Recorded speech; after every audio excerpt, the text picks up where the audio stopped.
Hello बच्चों, मैं अनुज Shukla physics online classes में आपका स्वागत करता हूं।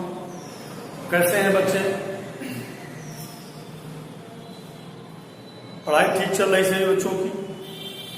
रेगुलर ऑर्डर में सभी लोग अपनी क्लासेस पढ़ रहे हैं। आई होप सब बच्चे ऐसा कर भी रहे हैं।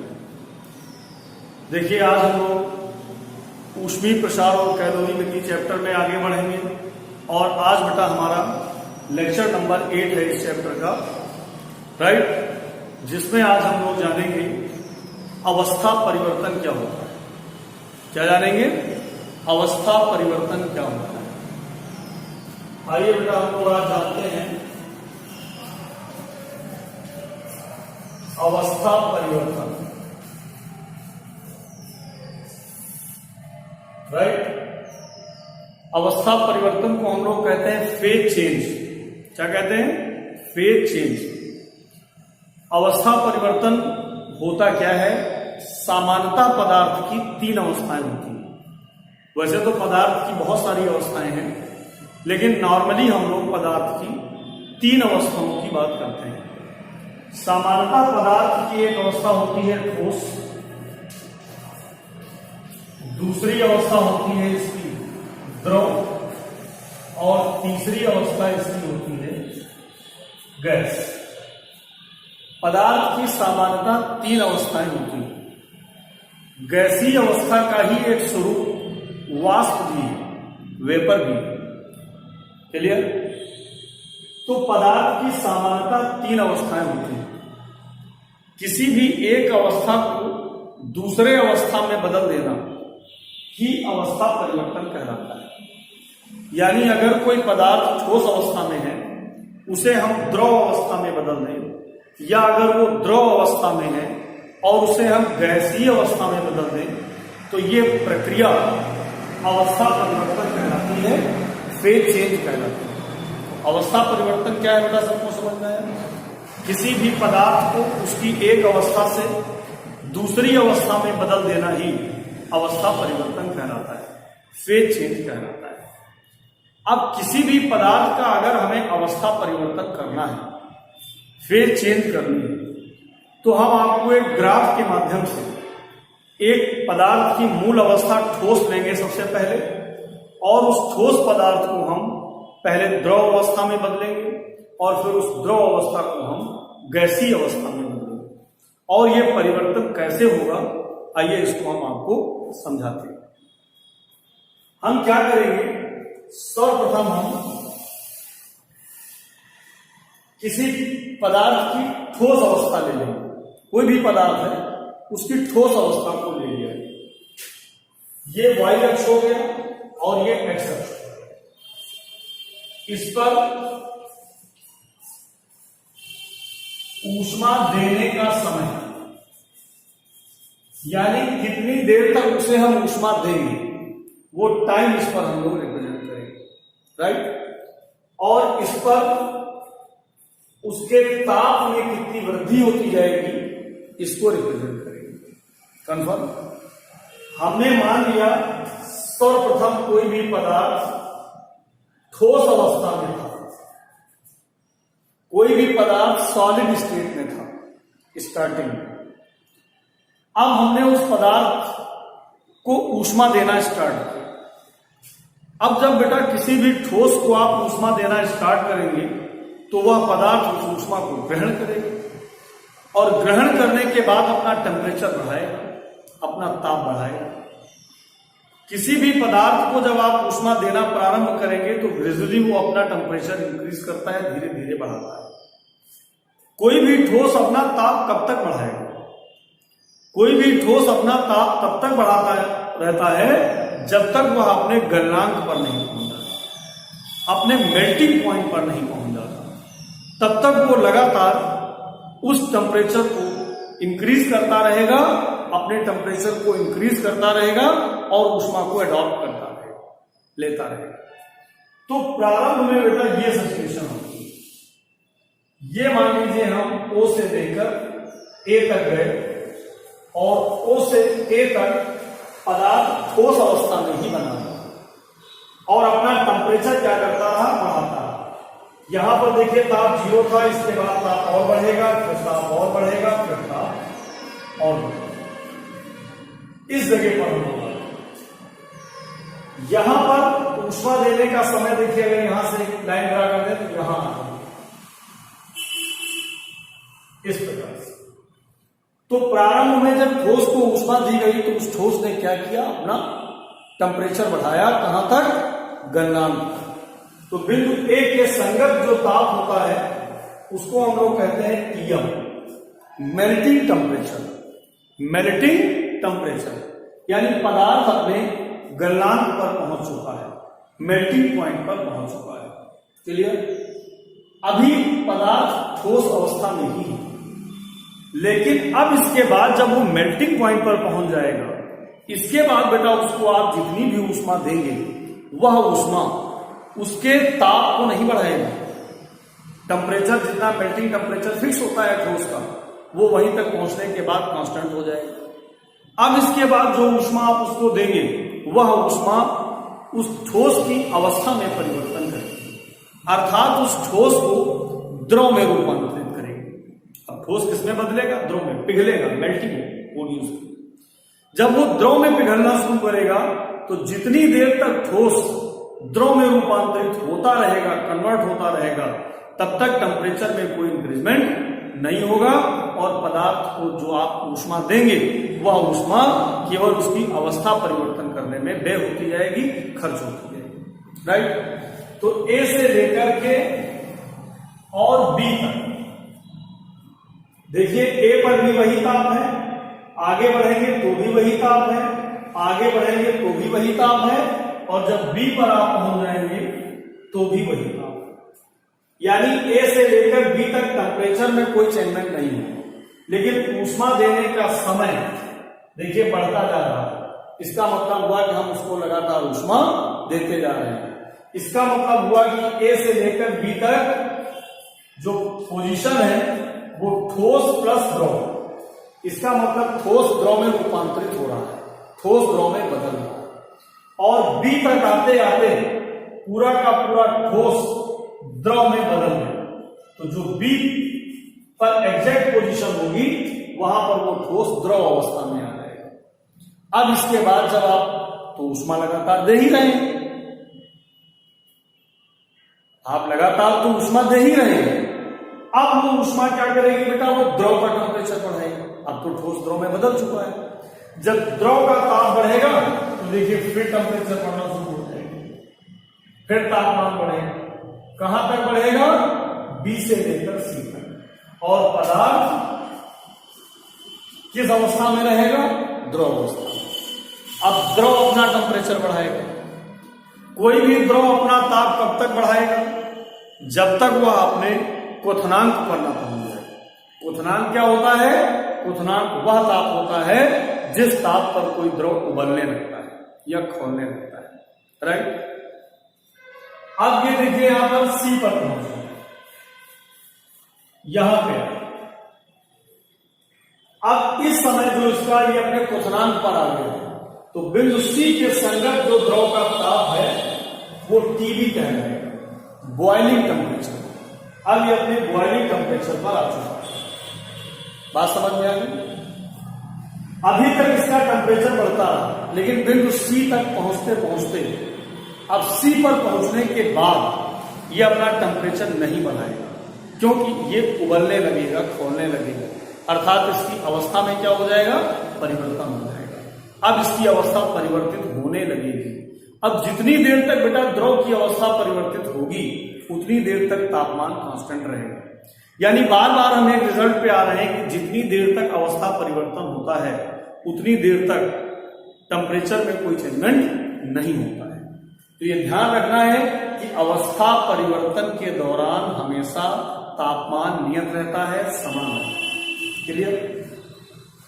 तो सी से लेकर और डी तक देखिए, सी पर भी वही टेम्परेचर है, आगे बढ़ेंगे तो भी वही टेम्परेचर है, और आगे बढ़ेंगे तो भी वही टेम्परेचर है, और डी पर पहुंचेंगे तो भी वही टेम्परेचर है। राइट? यानी सी से लेकर डी तक द्रव प्लस वाष्प, यानी द्रव का क्या हो रहा है, वाष्पीकरण, वेपराइजेशन होने लगा। अब अवस्था बदलने लगी। तो मैंने कहा था वाष्प भी गैस की एक अवस्था है, बात समझ में। और बिंदु डी तक आते आते यहां तक द्रव पूरी तरीके से वाष्प में रूपांतरित हो गया, वेपर में कन्वर्ट हो गया।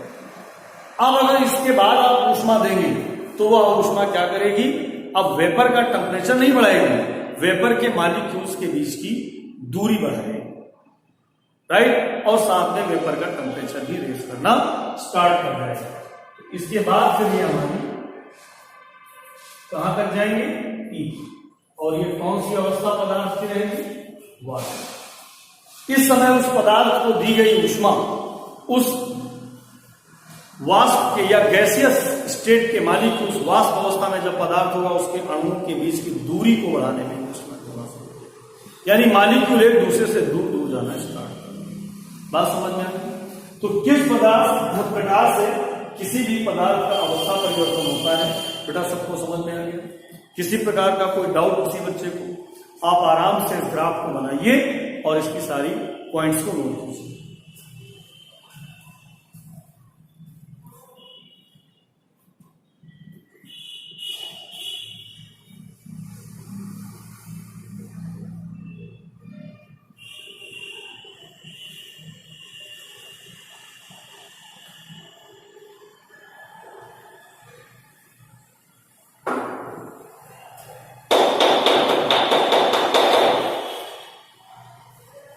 नोट हो गया बेटा सबका।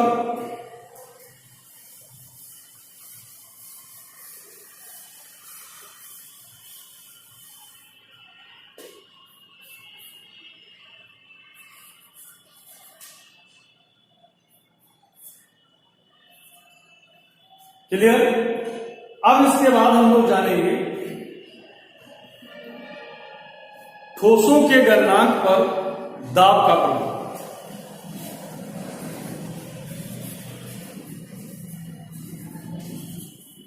ठोसों के गलनांक पर दाब का प्रभाव।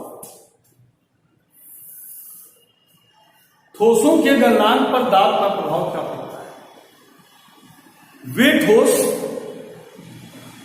जो पिघलने पर फैलते हैं, वे ठोस जो पिघलने पर फैलते हैं,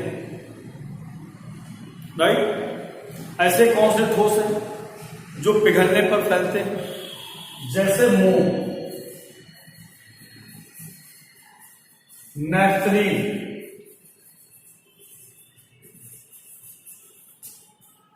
ये ऐसे पदार्थ हैं जो पिघलने पर फैलते हैं, यानी इनके आयतन में वृद्धि होती है। अगर इन पर दाब बढ़ाया जाएगा, प्रेशर इंक्रीज किया जाएगा, तो इनका गलनांक बढ़ जाता है, इनका गलनांक बढ़ जाता है, इंक्रीज हो जाता है। समझ में आया। और वे ठोस जो पिघलने पर सिकुड़ते हैं, सिकुड़ने का मतलब है जिनके आयतन में कमी हो जाती है, जैसे बर्फ, इनका पिघलने पर आयतन बढ़ता है,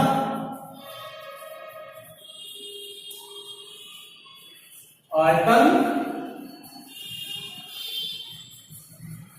बढ़ता है, और बर्फ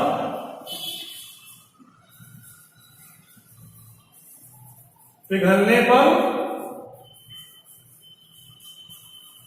आयतन घटता है, राइट। इनका आयतन घटता है बेटा। तो बर्फ एक ऐसा ठोस है जो पिघलने पर सिकुड़ता है, यानी इसका आयतन कम हो जाता है, रिड्यूस हो जाता है। अब अगर इसका आयतन कम हो जाएगा, रिड्यूस हो जाएगा, तो इसके गलनांक पर दाब का क्या प्रभाव पड़ेगा। इसका गलनांक दाब बढ़ाने पर घटता है, कम हो जाता है।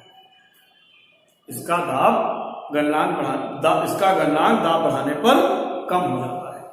तो वे ठोस जो पिघलने पर फैलते हैं, अर्थात आयतन में बढ़ते हैं, उनका गलनांक दाब बढ़ाने पर बढ़ता है, और वे ठोस जो पिघलने पर सिकुड़ते हैं अर्थात जिनका आयतन घटता है उनका दाब बढ़ाने पर गलनांक कम होता है। बात समझ में आ गई? तो गलनांक, ठोसों के गलनांक पर दाब का क्या प्रभाव पड़ता है? क्लियर हुआ इनका सबको? समझ में आया? इसी प्रकार से एक अवस्था होती है ऊर्ध्वपातन, सब्लिमेशन।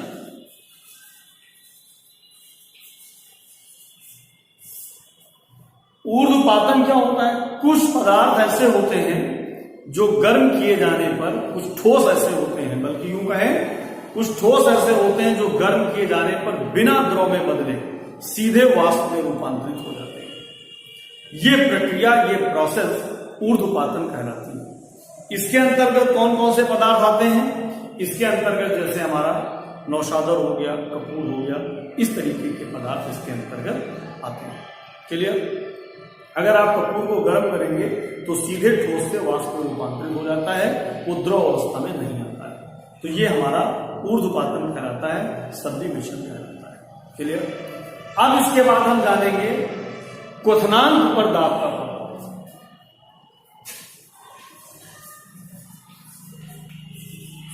क्वथनांक पर दाब का प्रभाव। क्वथनांक पर दाब का क्या प्रभाव पड़ता है? बॉइलिंग पॉइंट पर प्रेशर का क्या इफेक्ट पड़ता है? दाब बढ़ाने पर क्वथनांक बढ़ता है और दाब घटाने पर क्वथनांक घटता है।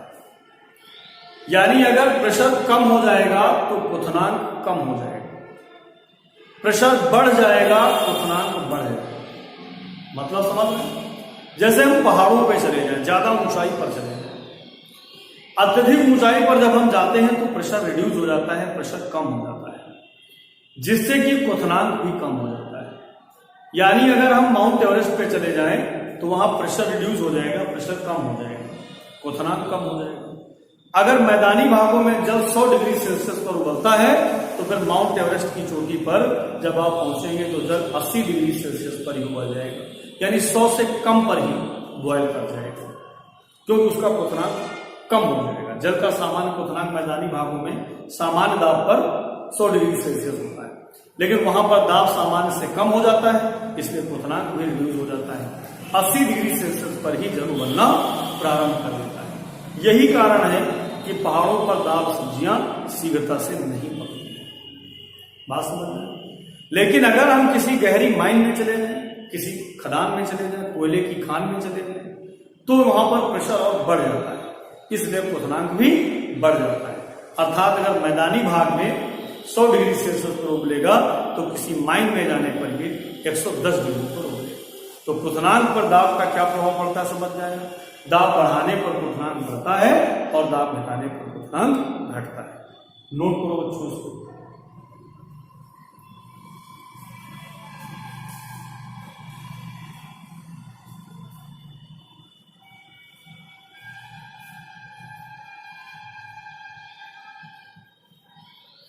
समझ आ गया बेटा सबको?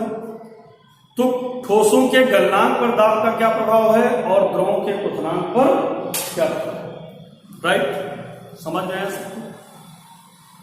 आप यहां क्वेश्चन भी कभी कभी एक पूछ दिया जाता है कि अगर लखनऊ में जल 100 डिग्री सेल्सियस पर उबलता है तो बताइए मसूरी में जल 100 डिग्री सेल्सियस से कम पर उबलेगा या अधिक पर उबलेगा? तो यहां पर हमें ध्यान देने की जरूरत है कि लखनऊ मैदानी भाग में, समतल भूमि पर, इसलिए यहां जल का सामान्य क्वथनांक 100 डिग्री सेल्सियस ही रहेगा और 100 डिग्री सेल्सियस पर ही बॉयल करेगा। लेकिन मसूरी पहाड़ों के ऊपर 35 किलोमीटर है, इसलिए वहां पर दाब कम हो जाएगा, क्वथनांक भी कम हो जाएगा। तो जवाब हमें लिखना है कि मसूरी में जल का क्वथनांक 100 डिग्री सेल्सियस से कम हो जाएगा। कंफर्म है? तो अवस्था परिवर्तन क्या होता है सबको समझ में आया? कैसे अवस्था परिवर्तन होता है क्लियर हुआ? ठोसों के गलनांक पर दाब का प्रभाव क्या पड़ता है सबको क्लियर हुआ? और द्रवों के क्वथनांक पर दाब का क्या प्रभाव पड़ता है सबको क्लियर हुआ? राइट? तो उम्मीद है बेटा आज का ये वीडियो सभी बच्चों को अच्छे से समझ में आया होगा। सारे बच्चे इसको अपनी फेयर कॉपी में नोट करेंगे और अपने नोट्स तैयार करेंगे किताब की हेल्प से, ओके, और अच्छे से तैयार करेंगे। उम्मीद है बेटा सभी बच्चों को आज का वीडियो अच्छा लगा होगा, समझ में आया होगा। इसलिए सारे बच्चे इसी प्रकार से ऑनलाइन पढ़ते रहिए और आगे बढ़ते रहिए। बहुत बहुत धन्यवाद। That's all for today.